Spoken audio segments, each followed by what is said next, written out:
सर्वांना माझा मैत्रीपूर्ण जय भीम. जय भीम. स्वतः जो विषय आहे तो विषयही मोठा, रोचक तितकाच तो महत्वाचा आहे. डॉक्टर बाबासाहेब आंबेडकरांच्या नवसमाजाचा मूलाधार अर्थात स्वातंत्र्य, समता आणि बंधुत्व ही खरं तर अत्यंत महत्वपूर्ण आणि मूलगामी शिकवण आहे, मध्यवर्ती शिकवण आहे. परंतु या शिकवणीला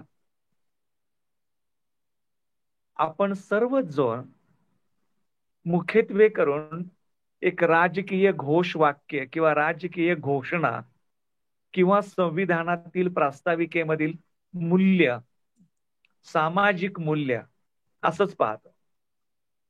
आणि जेव्हा आपण असं म्हणतो की बाबासाहेब आंबेडकरांच्या नवसमाजाचा तो मूलाधार आहे, किंबहुना बाबासाहेब आंबेडकरांना जो नवसमाज निर्माण करायचा होता त्याला त्यांनी स्वतःच्याच शब्दात प्रबुद्ध भारत म्हटलेला आहे. म्हणजे आपल्याला असं म्हणावं लागेल की प्रबुद्ध भारताचा पाया स्वातंत्र्य, समता आणि बंधुत्व या 3 मूल्यांवर आधारित असावा, हे बाबासाहेबांचं स्वप्न होतं. ही बाबासाहेबांची मनीषा होती. अर्थात असं जरी असलं तरी आज आपल्याला हे समजून घेणं आवश्यक आणि तेवढंच गरजेचं आहे की नेमकं या घोषणांना, या घोषवाक्यांना आपण एक राजकीय घोषवाक्य समजायचं, सामाजिक मूल्य म्हणून समजायचं, की याच्यामध्ये काही धार्मिक सार सुद्धा सामावलेला आहे, हे लक्षात घ्यायचं.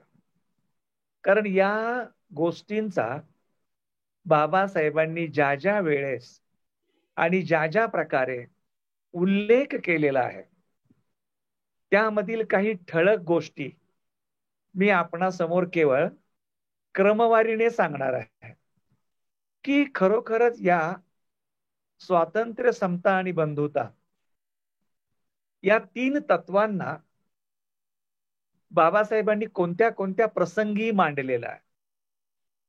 त्यातल्या काही अगदी निवडक घटना मी सांगणार आहे. त्यामध्ये सर्वात पहिली जी घटना आहे ती म्हणजे 25 डिसेंबर 1927 महाडमध्ये जेव्हा बाबासाहेब आंबेडकरांनी मनुस्मृती जाळली, त्या जाळण्याचा कार्यक्रम घडवून आणला. त्या मनुस्मृतीच्या दहनापूर्वी बाबासाहेब आंबेडकरांनी त्या ठिकाणी जमलेल्या लोकांना उद्देशून एक अत्यंत महत्वपूर्ण असं भाषण दिलं. आणि त्या भाषणामध्ये बाबासाहेब आंबेडकरांनी 1789 साली फ्रान्समध्ये घडलेल्या फ्रेंच राज्यक्रांतीचं उदाहरण दिलेलं आहे. आणि त्या फ्रेंच राज्यक्रांतीचं घोषवाक्य म्हणून स्वातंत्र्य, समता, बंधुत्व हे त्या ठिकाणी आपल्याला त्याचा नामोल्लेख हा पहिल्यांदा पाहायला मिळतो. दुसरी गोष्ट आपल्याला जाणवते ती जेव्हा बाबासाहेब आंबेडकरांनी धर्मांतराची घोषणा केली 1935 ला आणि त्या घोषणे बरहुकूम धर्मांतराच्या पूर्वतयारीसाठी बाबासाहेब आंबेडकरांनी 30, 31 मे आणि 1 जून 1936 ला मुंबईमध्ये मुंबई इलाका महारांची एक परिषद बोलावली होती. त्या परिषदेमध्ये बाबासाहेबांना धर्मांतराच्या पूर्वतयारीची रणनीती आखायची होती. लोकांचा अदमास घ्यायचा होता, लोकांचा विश्वास जिंकायचा होता आणि त्या आधारे आपल्याला कशा प्रकारे या धर्मांतराच्या प्रक्रियेची आखणी करता येईल हे बाबासाहेबांना ठरवायचं होतं. आणि या परिषदेसमोर बाबासाहेबांनी एक अत्यंत प्रदीर्घ, लांब लचक असं व्याख्यान दिलेलं आहे. हे व्याख्यान मुक्ती कोण पथे अर्थात धर्मांतर का या नावाने पुस्तिकेच्या रूपात सुद्धा प्रसिद्ध आहे. आणि बाबासाहेबांची जी लिखाणं आहेत, रायटिंग अँड स्पीचेस, याच्यामध्ये खंड 18 आणि भाग 1 मध्ये याचा उल्लेख आलेला. यामध्ये बाबासाहेबांनी धर्मांतराची ऐहिक कारणं आणि धर्मांतराची आध्यात्मिक कारणं अशी धर्मांतराची भूमिका मांडलेली आहे. आणि ही भूमिका मांडत असताना धर्मांतराच्या आध्यात्मिक कारणांची मीमांसा करताना, उकल करताना, फोड करताना बाबासाहेब आंबेडकरांनी समता, सहानुभूती आणि स्वातंत्र्य या 3 मूल्यांचा उल्लेख केलेला आहे. आणि त्यामध्ये त्यांनी स्वातंत्र्याचं जे स्पष्टीकरण केलेलं आहे, स्वातंत्र्याचा जो उलगडा केलेला आहे, तो उलगडा हा अतिशय आगळा वेगळा आणि अलौकिक आहे. त्या उलगड्यामध्येच आपल्याला बाबासाहेबांच्या बौद्ध धम्माच्या भविष्याचे वेध आपल्याला दिसतात. बाबासाहेबांच्या भविष्यामध्ये बौद्ध धम्म स्वीकाराचा आशेचा किरण आपल्याला त्या ठिकाणी जाणवतो. अर्थात त्याच वर्षामध्ये काही महिन्याच्याच अंतरावरती बाबासाहेब आंबेडकरांनी लाहोरच्या जात पात तोडक मंडळासाठी तयार केलेलं एक भाषण, जे होऊ शकलं नाही, ते पुस्तक रूपाने प्रकाशित केलं. ज्या भाषणाचं नाव किंवा मथळा आहे जातीभेद निर्मूलन. जातीभेद निर्मूलनाच्या 26 प्रकरणाचं हे पुस्तक आहे. पण या पुस्तकाच्या 14व्या प्रकरणाच्या पहिल्या पॅरेग्राफमध्ये, पहिल्या उतार्यामध्ये बाबासाहेब आपल्या नवसमाजाची कल्पना मांडत आहे. माझा आदर्श समाज कसा असावा किंवा कसा असेल. आणि त्यामध्ये बाबासाहेब अगदी हमखास सांगत आहेत की माझा आदर्श समाज हा स्वातंत्र्य, समता आणि बंधुत्व यावर आधारित असेल. हे विशेष आहे. आणि या ठिकाणी मात्र बाबासाहेब आंबेडकरांनी या स्वातंत्र्य, समता आणि बंधुत्व ह्या तिघांचीही अत्यंत सुरेख अशी मांडणी केलेली आहे. हवं तर आपण आपल्या सवडीनुसार ते पुस्तक पुन्हा एकदा वाचू शकता. आणि त्यामध्ये बाबासाहेबांची जी मांडणी आहे, त्या मांडणीच्या पाठीमागची त्यांची भूमिका आपण लक्षात घेऊ शकतो. नंतर आपण पाहतो की जेव्हा 1950 साली भारताचं संविधान अस्तित्वात आलं आणि त्या संविधानाच्या प्रास्ताविकामध्ये आपल्याला स्वातंत्र्य, समता आणि बंधुत्व ही 3 मूल्ये पाहायला मिळतात. आग्रहाने मांडलेली आहे. परंतु तरी सुद्धा नेमकं बाबासाहेबांच्या मांडणीच्या पाठीमागचा हेतू सामाजिक आहे, हेतू राजकीय आहे, याचा नेमका आपल्याला अर्थ लावता येत नाही. याचा नेमका आपल्याला उलगडा करता येत नाही किंवा उलगडा होत नाही. परंतु ह्या सगळ्या अनुत्तरीय प्रश्नांना बाबासाहेब आंबेडकरांनी 1954 सडेतोड आणि सुस्पष्ट उत्तरामधून खुलासा केलेला.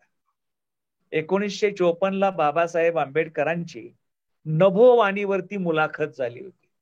आणि त्या मुलाखतीमध्ये बाबासाहेब आंबेडकरांना त्यांच्या जीवनाचं तत्वज्ञान काय आहे असा प्रश्न विचारण्यात आला मुलाखत कर्त्याकडून. आणि त्याच्या उत्तरादाखल बाबासाहेब म्हणतात, माझ्या जीवनाचं तत्वज्ञान हे 3 शब्दांमध्ये सामावलेले आहेत. आणि ते 3 शब्द आहेत स्वातंत्र्य, समता आणि बंधुत्व. आणि त्यांनी हे सांगायचं विसरले नाहीत की कुणी असा समज करून घेऊ नये की हे तत्वज्ञान मी फ्रान्सच्या राज्यक्रांतीपासून चोरलेलं आहे. तर हे जे तत्वज्ञान आहे, माझे आद्य गुरु भगवान बुद्ध यांच्या शिकवणीमधून मी घेतलेलं आहे.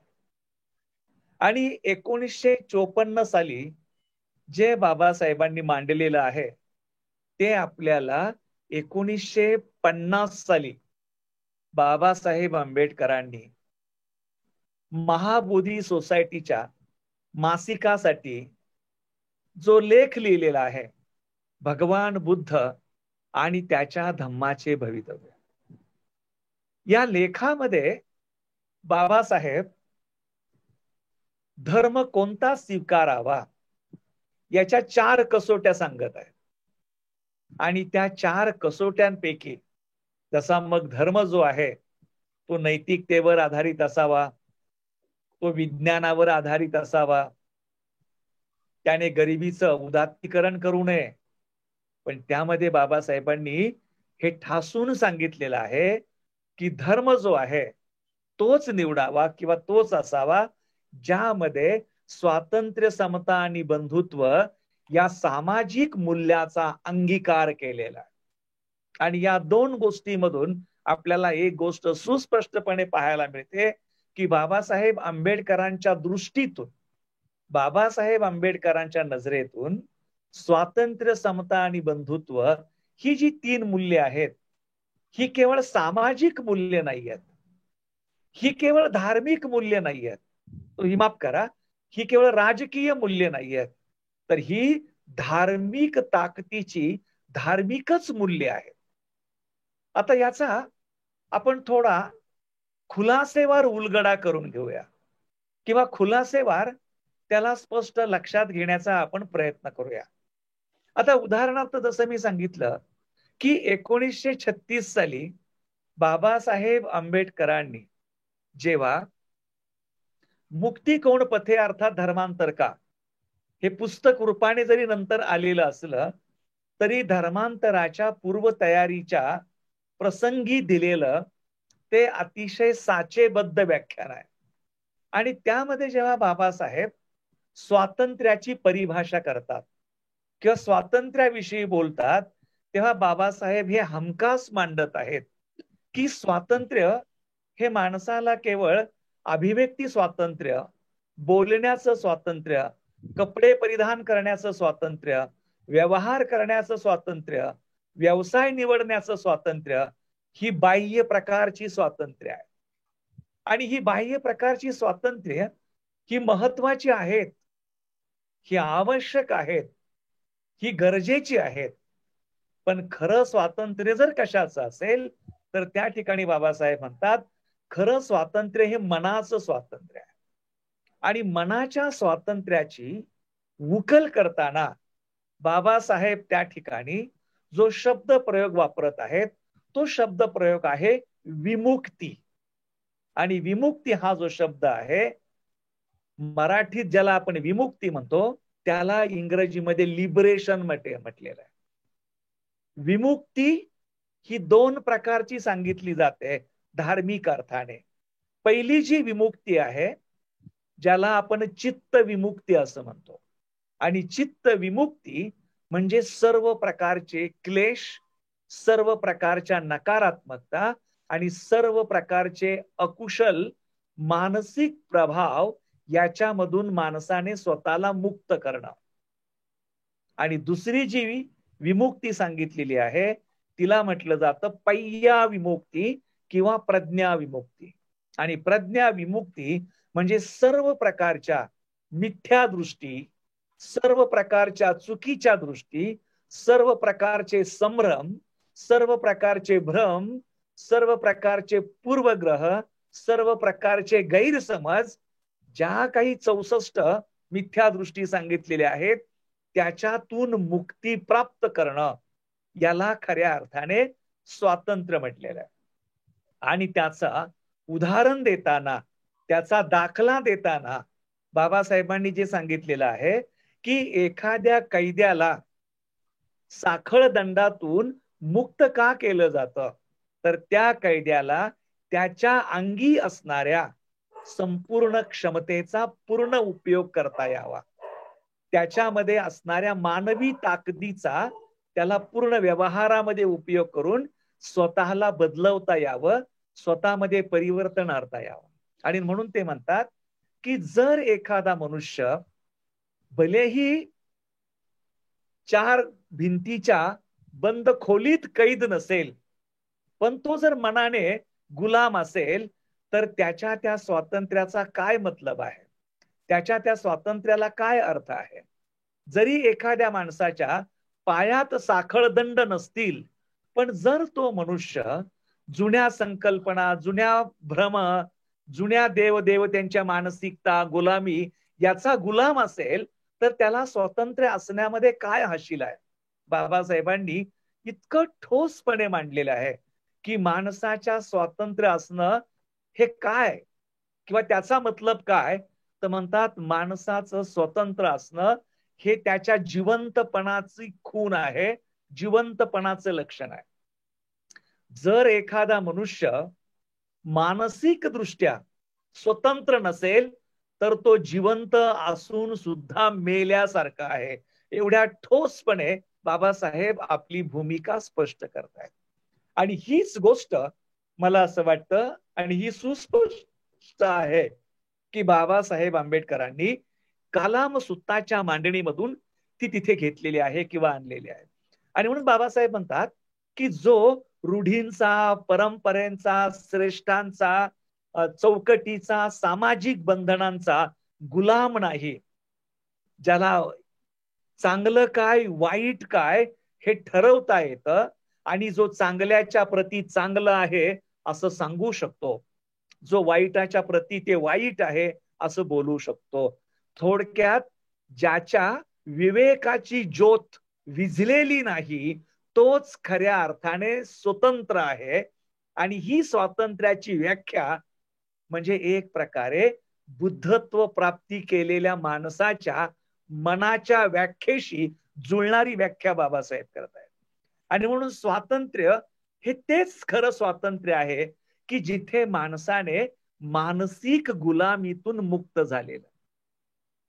आणि मग जेव्हा जेव्हा आपण स्वातंत्र्याविषयी बोलतो, जेव्हा जेव्हा आपण स्वातंत्र्याच्या वल्गना करतो, तेव्हा आपल्याला हे विचार करणं गरजेचं आहे की आपण तरी आज खऱ्या अर्थाने माणूस म्हणून आणि बौद्ध धम्माचे आचरणकार म्हणून स्वतंत्र आहोत का.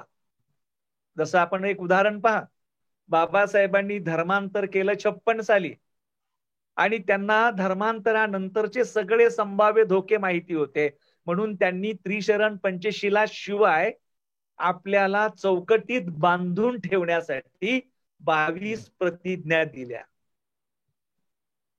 परंतु बाबासाहेबांनी त्याच्यापूर्वी एक अत्यंत महत्वपूर्ण आणि अत्यंत निर्णायक कृती केली होती 1927 साली. आणि ती कोणती कृती होती, तर ती कृती होती मनुस्मृती जाळण्याची.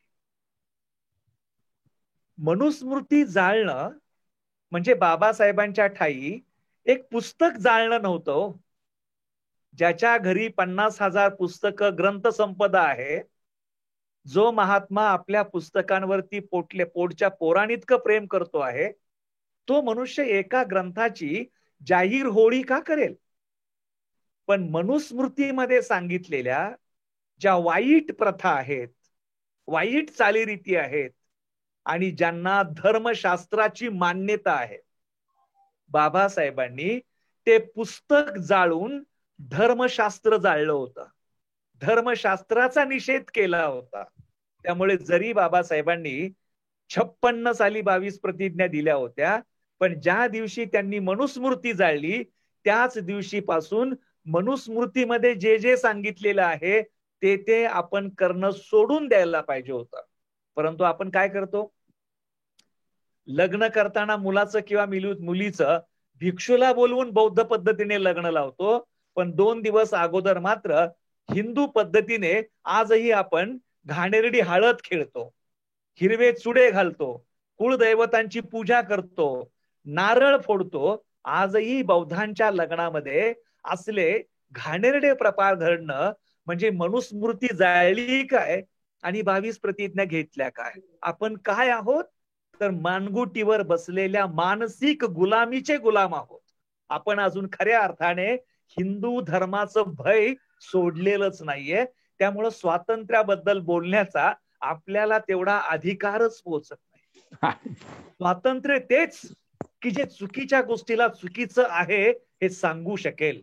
स्वातंत्र्य तेच जे बरोबरच्या गोष्टीला बरोबर आहे ते सांगू शकेल. आणि हे आपल्याला शिकता आलं पाहिजे. हे आपल्याला लक्षात घेता आलं पाहिजे की बाबासाहेबांसारखा एक मनुष्य होता अख्ख्या देशाच्या विरोधात, अख्ख्या धर्मशास्त्राच्या विरोधात, अख्ख्या सर्व समाज व्यवस्थेच्या विरोधात होते. पण कोणी बाबासाहेबांना दगाफटका करू शकलं नाही. कारण बाबासाहेब नेही न्याय वागले, सत्याने वागले, स्वतंत्र बोलले, मनाला येतंय तेच बोलले आणि जे योग्य आणि उचित आहे तेच बोलले. आणि म्हणून बंधू आणि भगिनींनो, आपण भयभीत राहता कामा नये.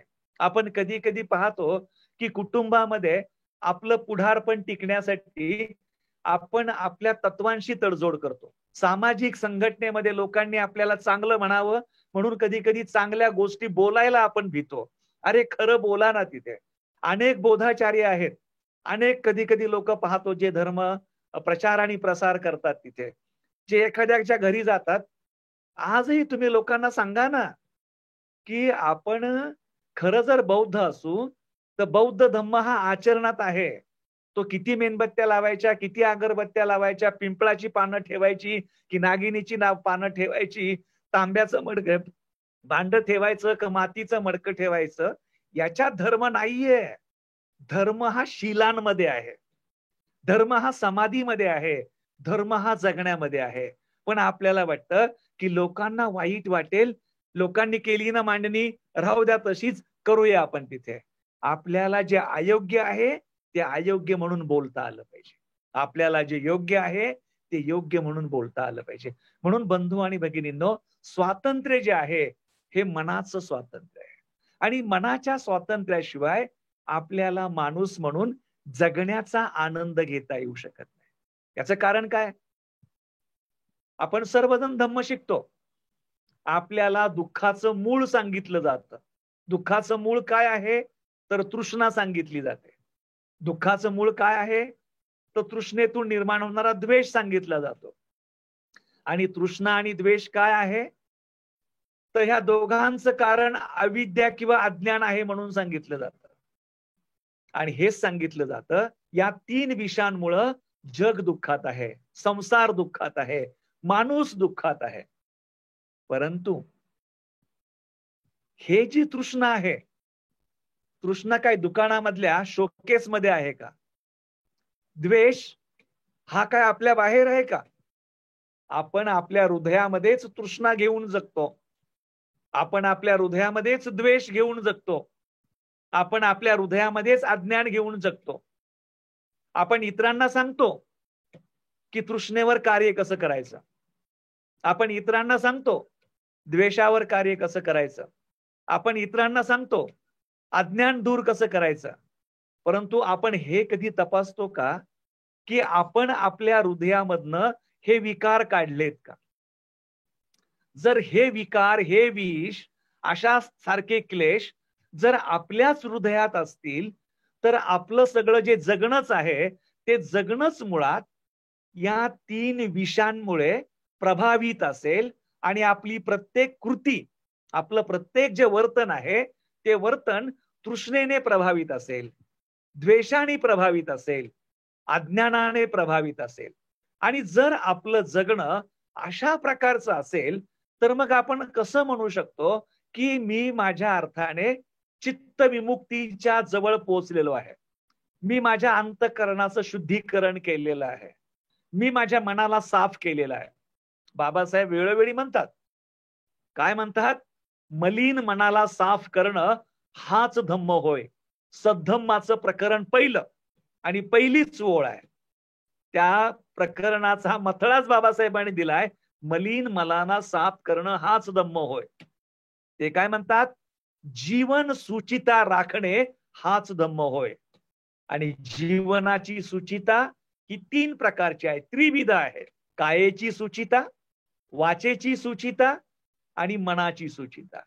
आणि ह्या सुचिता ज्या आहेत, ह्या शीलांच्या आचरणामुळे आपल्याला संभाव्य आहेत, आपल्याला शक्य आहेत, आपण त्या करू शकतो आणि या योगे आपण त्या करू शकलो पाहिजे. परंतु महत्वाची गोष्ट आहे की धम्मतत्व हे शब्दामध्ये आणि धम्मतत्व हे आपल्या जीवन व्यवहारामध्ये आणि जगण्यामध्ये, ह्या जगण्याची जी फारकत आहे ती फारकत आपल्याला साधता येत नसल्यामुळे आपल्याला बऱ्याचदा या गोष्टी सांगणं आणि जगणं अतिशय कठीण वाटतं. आणि तसंच आहे आपले म्हणील पूर्वग्रह, समज, गैरसमज, जोपर्यंत आपण मिथ्या दृष्टीतून मुक्त होत नाही तोपर्यंत आपण एखाद्या प्रसंगाकडे, एखाद्या माणसाकडे आपण तो माणूस जसा आहे तसा पाहू शकत नाही. बंधू आणि भगिनींनो, आपल्याला बऱ्याचदा वाटतं की तो असा आहे, ती अशी आहे, ते तसे आहेत. अहो, एकदा आरशासमोर उभे राहा आणि फक्त त्या आरशाला विचारा की हे आरशा, तुझ्या समोर उभा असणारा माणूस तो तरी स्वतःला स्वतः कधी कळलेला आहे का? अहो, स्वतःला जाणण्या इतका पारदर्शकता आणि स्वतःला जाणण्या इतकी प्रामाणिकता ज्या माणसामध्ये नाहीये, तो कसं म्हणू शकतो की मला तो माहितीये, मला ती माहितीये आणि मला ते माहितीये. जर आपल्याला इतरांविषयी भाष्य करायचं असेल तर पहिल्यांदा आपल्याला स्वतःला आपण काय आहोत, आपले उद्देश काय आहेत, आपले अंतरंग काय आहेत, आपले छुपे अजेंडे काय आहेत, हे जोपर्यंत आपल्याला कळत नाही तोपर्यंत आपण जगाची निदानं करू शकत नाही, आपण इतरांविषयी भाष्य करू शकत नाही. आणि म्हणून बंधू आणि भगिनींनो, स्वातंत्र्याचा खरा अर्थ आहे विमुक्ती आणि विमुक्तीचा खरा अर्थ आहे चित्त विमुक्ती आणि पय्या विमुक्ती. सर्व प्रकारच्या भ्रामक समजामधून स्वतःला मुक्त करणं आणि सर्व प्रकारच्या क्लेशामधून स्वतःला मुक्त करणं आणि त्या मुक्तीनंतरच आपण जसं आहे तसं पाहू शकतो, जगाला, सभोवतालच्या परिस्थितीला सुस्पष्टपणे समजू शकतो. आणि ते समजणं हा अत्यंतिक महत्वाचा भाग आहे. आता स्वातंत्र्यानंतर आपण दुसरी गोष्ट पाहतो आणि ती गोष्ट आहे समतेची.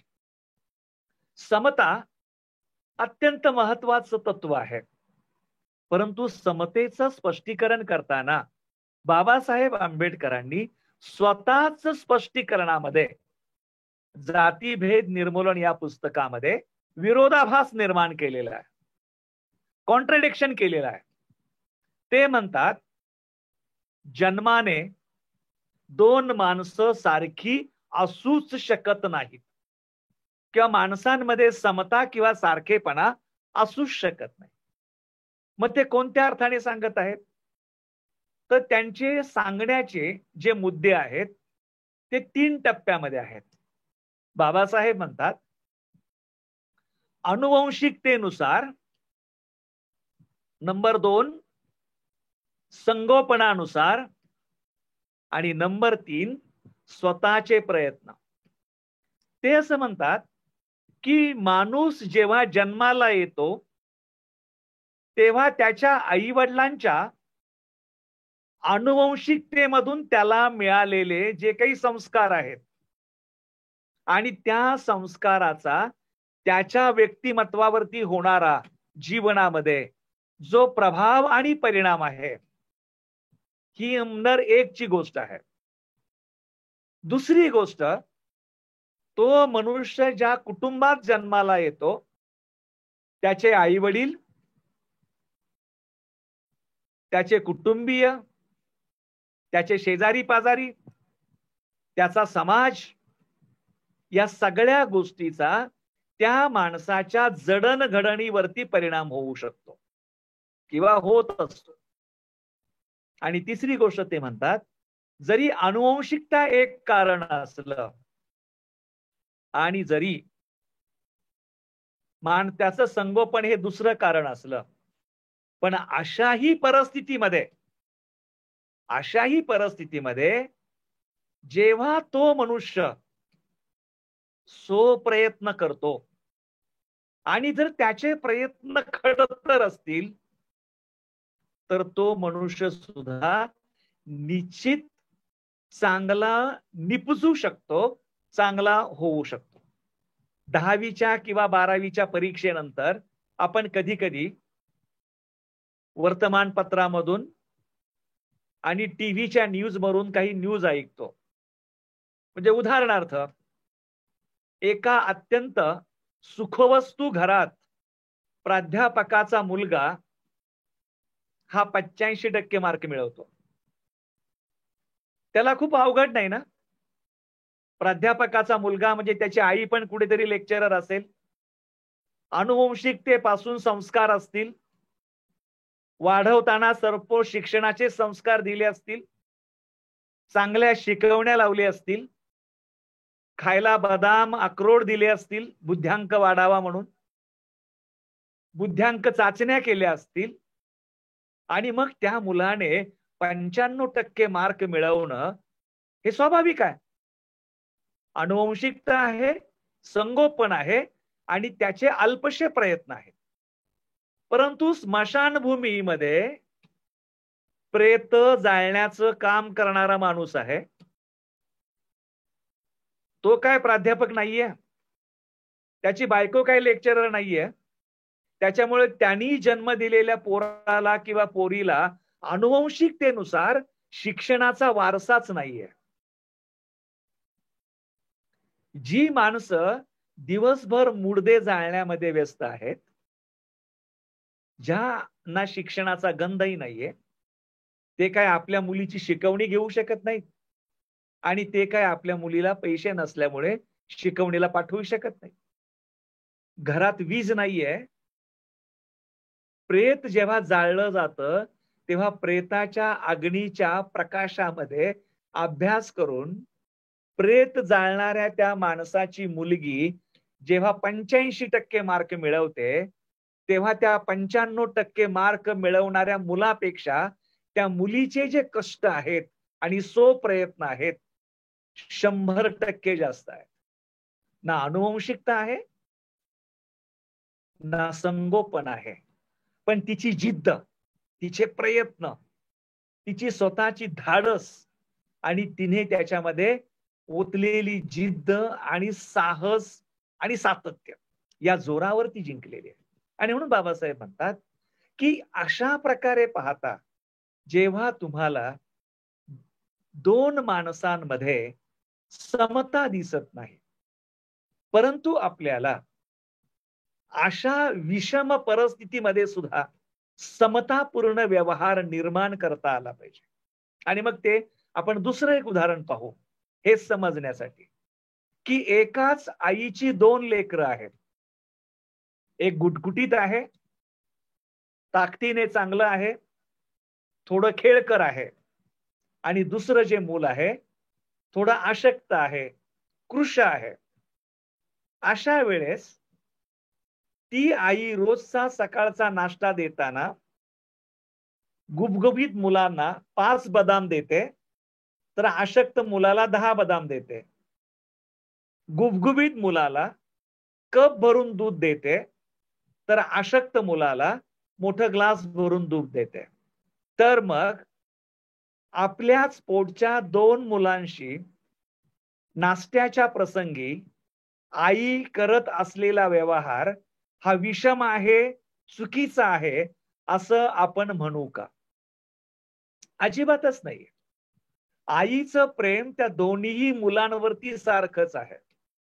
परंतु जो मुलगा अत्यंत कृश आहे, अत्यंत अशक्त आहे, तब्येतीने अतिशय बेताच आहे, त्या मुलाला तिला गुटगुटीत मुलाच्या बरोबरीचा आणायचा, त्याच्या इक्विव्हॅलेंट बनवायचा आहे. आणि म्हणून ती त्याला थोडं अधिक देते आहे, कारण जेणेकरून थोडं अधिक खाऊन तो त्याच्या बरोबरीचा होईल आणि गुटगुटीत जो आहे तो बेताचं खाऊनही त्याच्या स्थितीवरती चांगला राहील, त्याच्या जागी तो एक प्रकारे सुस्थितीत राहील.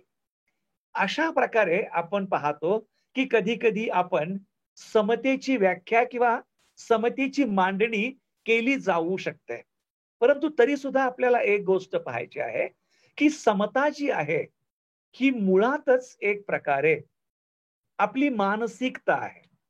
आणि ती जी मानसिकता आहे ती ज्या प्रकारच्या समाज व्यवस्थेमध्ये आपलं संगोपन होतं, त्या संगोपनातून निर्माण झाणारी आपली ती मानसिक संस्कारितता आहे. कारण आपण पाहतो की आपण जरी आज बौद्ध म्हणून जगत असलो तरी आपलं जे जगणं आहे आपल्या सभोवतालच्या अनेक हिंदू मित्र मैत्रिणींच्या सहवासात पार्श्वभूमीमध्ये होतं. आणि आपण पाहतो की अतिशय मोठी हानी केलेली आहे आपल्या देशातील समाज धर्म व्यवस्थेने, ती म्हणजे जातीयता देऊन. आणि बाबासाहेबांनी त्याचा जो उल्लेख केलेला आहे की जातीयतेमुळे आपल्याकडे ग्रेडेड इनइक्वॅलिटी आहे. म्हणजे श्रेणीबद्ध विषमता, एक खाली एक त्याच्यावरती एक त्याच्यावरती, खालचा हा कमी दर्जाचा, वरचा हा ज्येष्ठ दर्जाचा. त्याच्यामुळे आपल्याकडे नेहमीच वागणं असं असतं, वरच्याला सलाम करायचा, खालच्याला लाथ मारायची. त्याच्यामुळे जर आपण कुठल्या कार्यालयात गेलो तर एखादा जो कारकून असेल तो शिपायाला शिव्या देईल पण सुप्रिटेंडंटशी नमतं घेऊन वागेल. सुप्रिटेंडंट जो आहे तो वरच्याशी नमतेने वागेल, कारकुनाला तो शिव्या देईल. कारण ही जातीची जडणघडण आहे. वरच्याला श्रेष्ठ समजणं, खालच्याला कनिष्ठ समजणं. आणि त्यामुळे आपणही तशाच प्रकारच्या मानसिकतेमध्ये राहून आज जरी आपण बौद्ध असलो तरी बौद्ध माणूस सुद्धा समतेचा व्यवहार जगत नाही, समतेचा व्यवहार करत नाही. आपण सारखेपणाने पाहत नाही.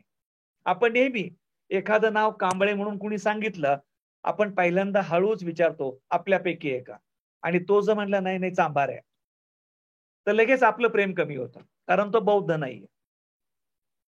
जेव्हा बुद्धाने सांगितलं की जेव्हा गंगा यमुना जमुना नर्मदा ब्रह्मपुत्रा समुद्रामध्ये येतात तेव्हा त्या स्वतःचं अस्तित्व विसरतात. सगळ्या पाण्याला एकच चव असते आणि ती समुद्राची लोण रसाची चव. तिथे सगळे समान होतात, तिथे जुनं अस्तित्व राहत नाही. आणि त्यामुळे जेव्हा आपण बौद्ध आहोत तेव्हा आपण माणसाला माणुसकीने आणि माणूस म्हणूनच पाहिलं पाहिजे.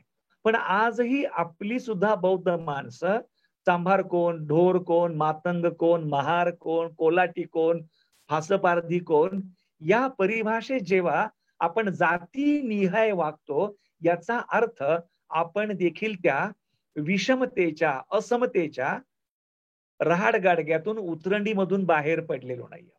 आणि म्हणून समतेचं जे महान तत्व आहे हे तत्व आपल्याला समजून घेणं हे अत्यंत आवश्यक आहे, अत्यंत गरजेचं आहे.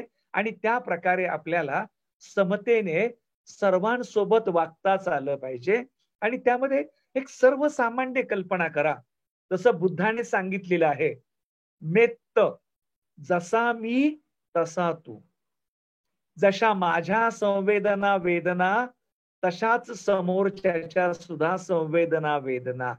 त्या एकाच मापाने समोरच्या माणसाला मोजणं, मापणं आणि जसं स्वतःला वाटतं तशाच प्रकारचा मानवी व्यवहार तो कोणताही मनुष्य असो, गरीब असो, श्रीमंत असो, शिकलेला असो, अडाणी असो, त्याच्या समवेत सारखेपणाने ठेवणं आणि स्वतःचा एक पंथ निर्माण न करणं.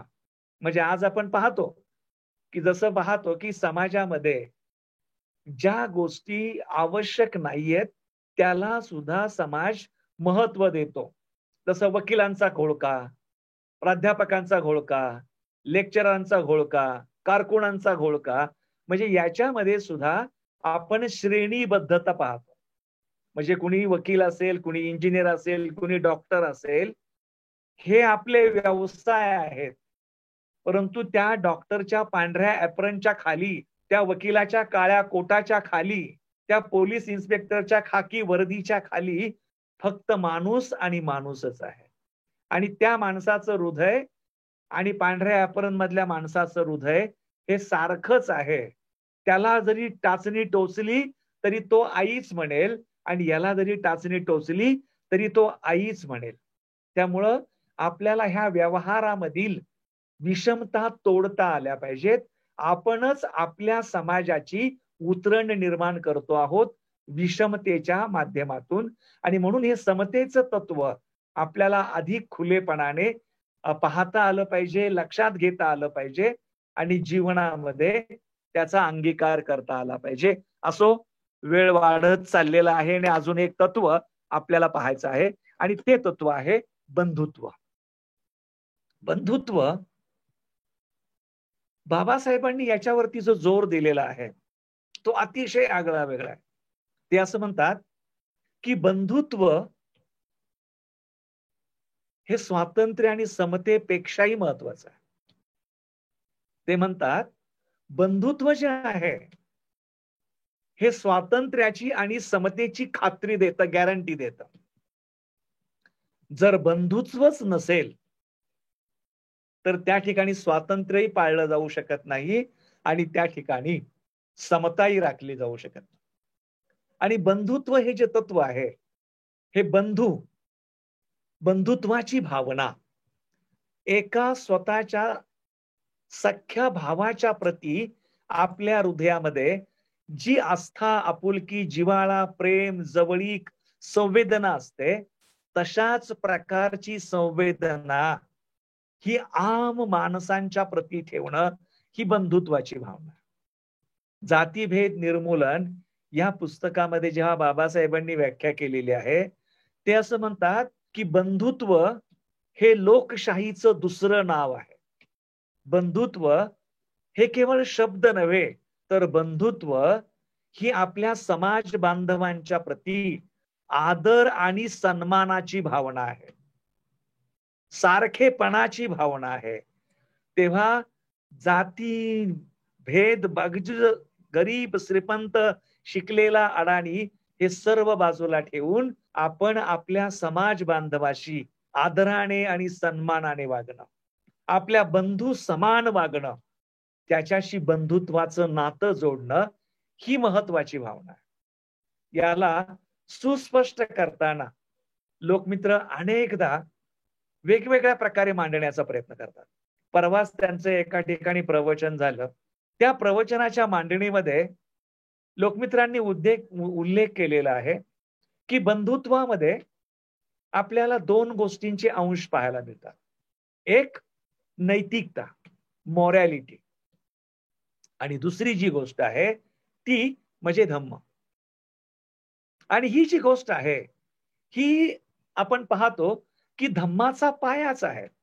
मेत्ता जी आहे, मैत्री जी आहे, ही सर्व विधायक भावनांची जननी आहे.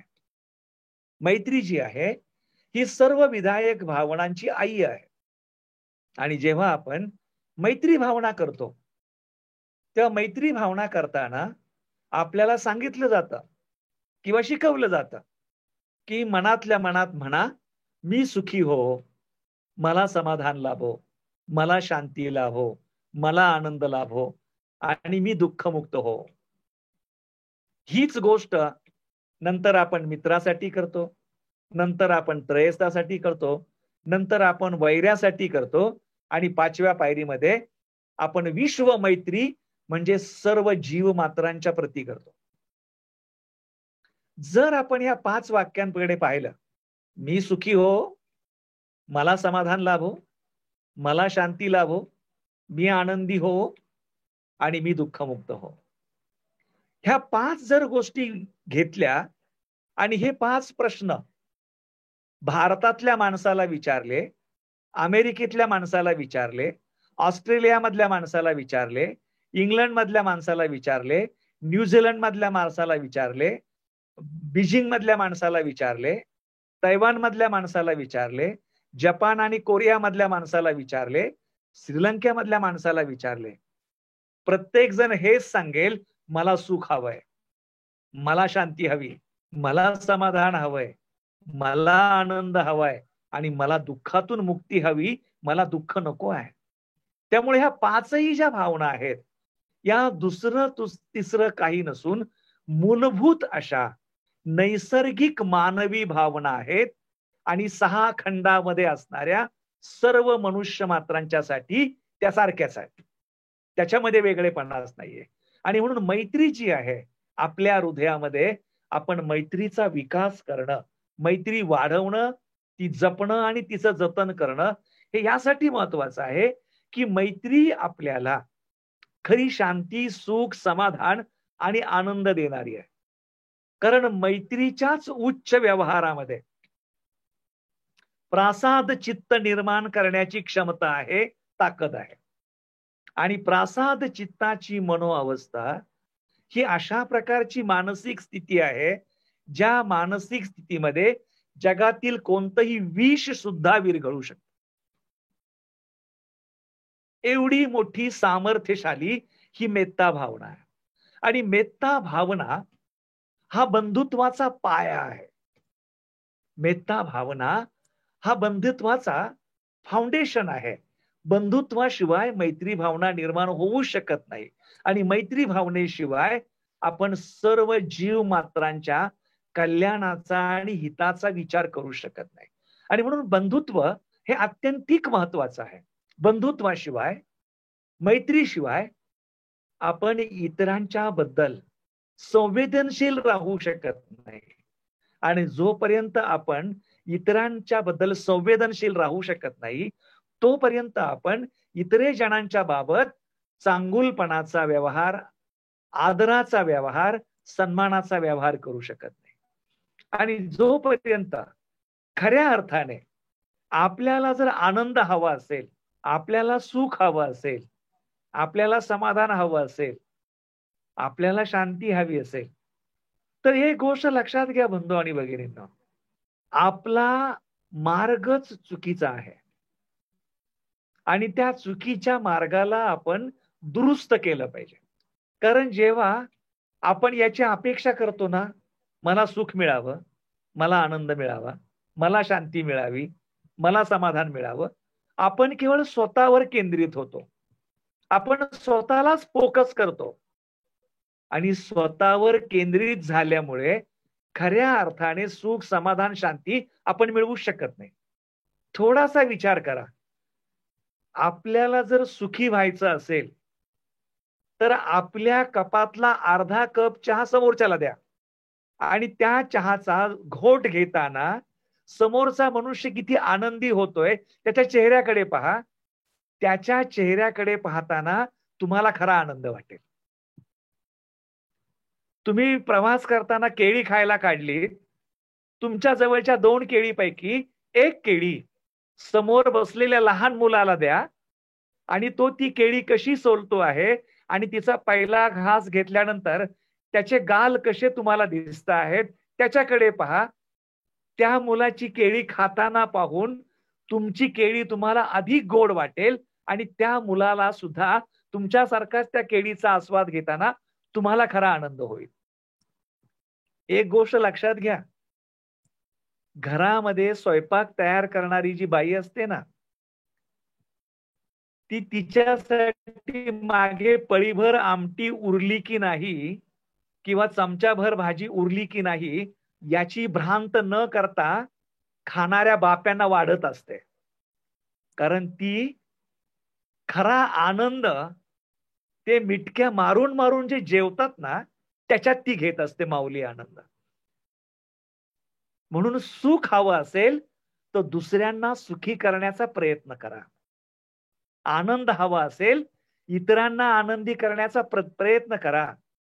तुम्हाला शांती हवी असेल तर समोर इकडे तिकडे धावणाऱ्या अशांत माणसांना थोडं शांत बसण्याचा सल्ला द्या, मदत करा. तुम्हालाही शांती लाभेल. म्हणून बऱ्याचदा आपण जे आहे ते ग्रॅब करू इच्छितो, ओढून घेऊ इच्छितो. आपल्यालाच हवंय म्हणून ओरबाडू इच्छितो. ओरबाडून आनंद मिळणार नाही. तुमच्या ओंजळीत जेवढं आहे ते उधळा, ते वाटा. त्या वाटण्यामधून जे इतर उचलतील ते पहा, त्याच्यातून खरा आनंद मिळेल. कारण ओंजळ जेव्हा आपण उधळतो ना, तेव्हा आसक्तीतून मुक्त झालेलो असतो. ओंजळ जेव्हा दाबून धरलेली असती, तेव्हा हे माझं आहे आणि याचा मी धनी आहे, याच्यामुळे आपण दुःखी असतो. म्हणून ओंजळीतलं सोडा, मग शांती लाभेल. ओंजळीतलं सोडा, मग समाधान लाभेल. ओरबडून आपण सुखी होऊ शकत नाही, ओरबडून आपण आनंदी होऊ शकत नाही. आपल्याला वाटायला शिकलं पाहिजे. त्यामुळं पंचशील जे आहे त्याला शब्दशः घेऊ नका. अष्टशील आहे त्याला शब्दशः घेऊ नका. दसशील आहे त्याला शब्दशः घेऊ नका. ध्यान किंवा समाधीला शब्दशः घेऊ नका. पंचशीलाच्या, अष्टशिलाच्या, दसशिलाच्या आचरणामुळे आपल्या प्रवृत्ती बदलतात का हे पहा. आपल्या सवयी बदलतायत का हे लक्षात घ्या. आपले संस्कार बदलतायत का ते पहा. चांगले दसशील म्हटलो, चांगले पंचशील म्हटलो, अगदी पोपटासारखे पाठ करून म्हणून आपण बौद्ध नाही आहोत. परंतु त्या पंचशिलांच्या म्हणण्यापेक्षा वर्षानुवर्ष पंचशील म्हटल्यामधून आपली मानसिकता बदलत आहे का, आपले संस्कार बदलत आहेत का, हे लक्षात घेण्याचा प्रयत्न करा. 5 मिनिटं शांत बसणं आणि 40 मिनिटं शांत बसणं, शांत बसणं म्हणजे ध्यान नव्हे. शांत बसणं म्हणजे समाधी नव्हे. समाधी म्हणजे खऱ्या अर्थाने मनाची शुद्धी झाली का त्या 5 मिनिटं किंवा 50 मिनिटं बसलेल्या ध्यानामुळे. समाधी म्हणजे तुमचा खऱ्या अर्थाने अनुभव आहे, ती अनुभूती आहे, तो रिझल्ट आहे. एखादं बी जमिनीत लावणं आणि लावलेल्या बीला फूल येणं, या 2 गोष्टी वेगळ्या आहेत. त्यामुळे मांडी घालून बसणं हा सराव आहे, ते बीजारोपण आहे. पण मनातील क्लेश नष्ट होणं, मनातील संभ्रम नष्ट होणं आणि खराखुरा माणूस निर्माण होणं म्हणजे लावलेल्या बीला फूल आल्यासारखं आहे. आणि हेच खऱ्या अर्थाने धम्म जीवनामधलं सार आहे. धम्म जगणं आणि जगण्यातून त्या धम्म जगण्याला फळ येणं, आपलं आचरण दिसणं, आपल्या वाणीद्वारे, आपल्या कृतीद्वारे, आपल्या जगण्याद्वारे, आपल्या व्यवहाराद्वारे.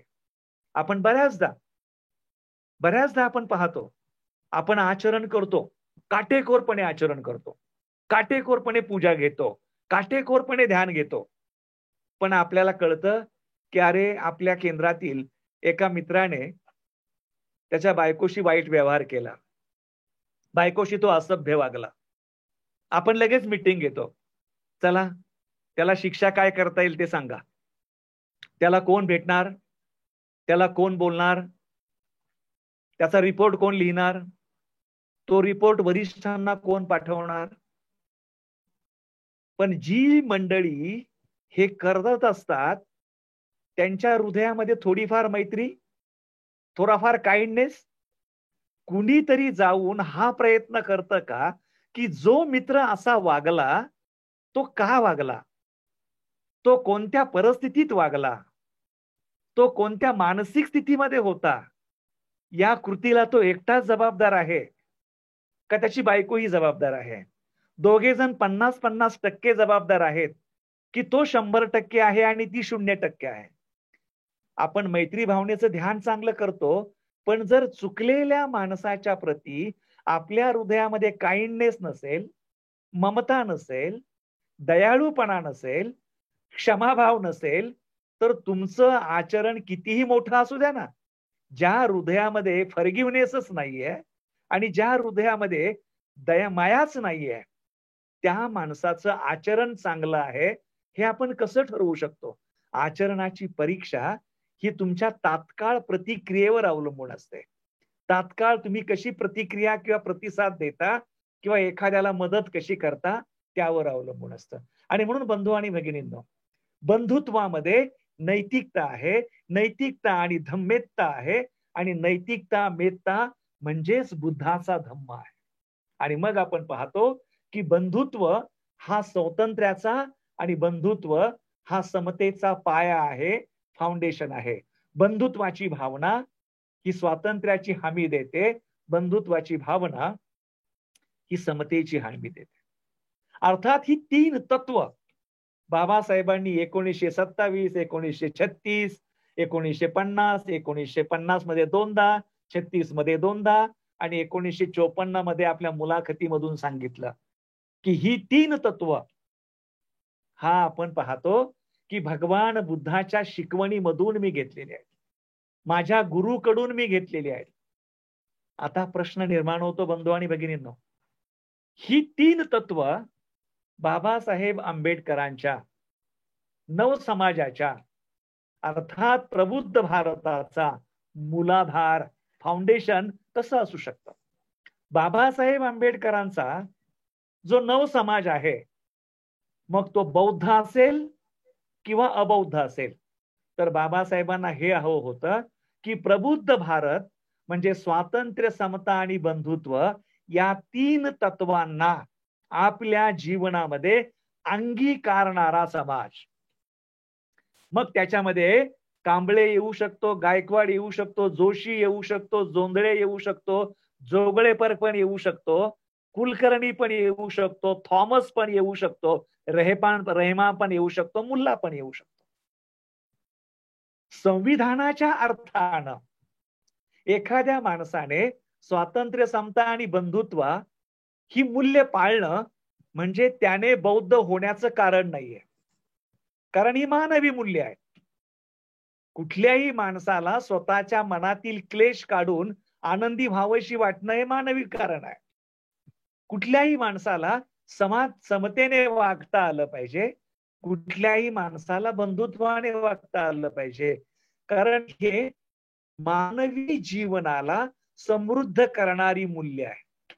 परंतु व्यापक अर्थाने जर पाहिलं तर याचा सुस्पष्ट अर्थ असा आहे की ही तीन मूल्य, स्वातंत्र्य, समता आणि बंधुत्व, ही तीन मूल्य म्हणजे दुसरं तिसरं काही नसून ही त्रिरत्नच आहेत.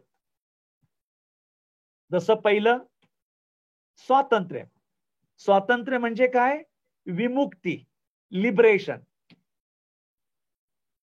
तपस्वी सिद्धार्थ गौतम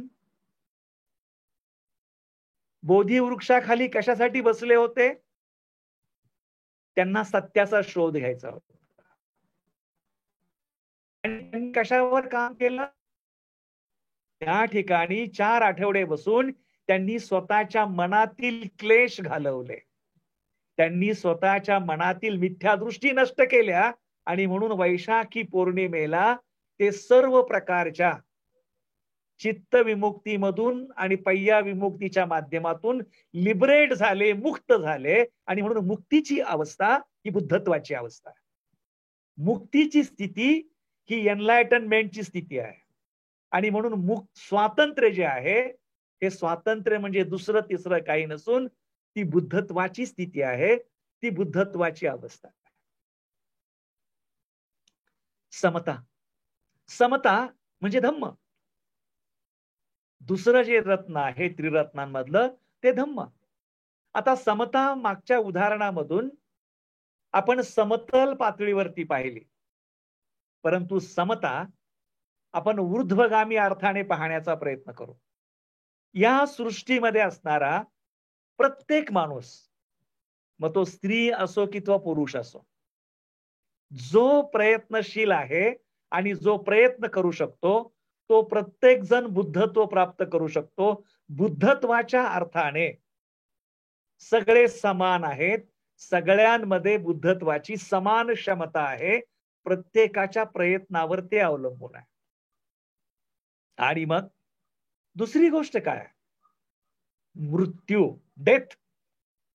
जन्माला आलेला प्रत्येक मनुष्य, तो गरीब असो श्रीमंत असो, साक्षर असो निरक्षर असो, शिकलेला असो अडाणी असो, सत्ताधीश असो किंवा कफल्लक असो, अब्जाधीश असो करोडपती असो, राजा असो रंक असो, कोणीही मृत्यूला टाळू शकत नाही, कोणीही मृत्यूला फसवू शकत नाही, कोणीही मृत्यूपासून पळ काढू शकत नाही.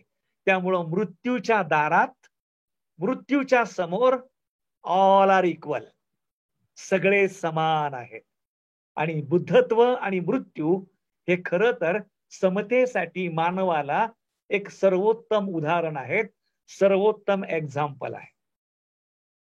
तिसरं तत्व आहे बंधुत्व. बंधुत्व आणि संघ.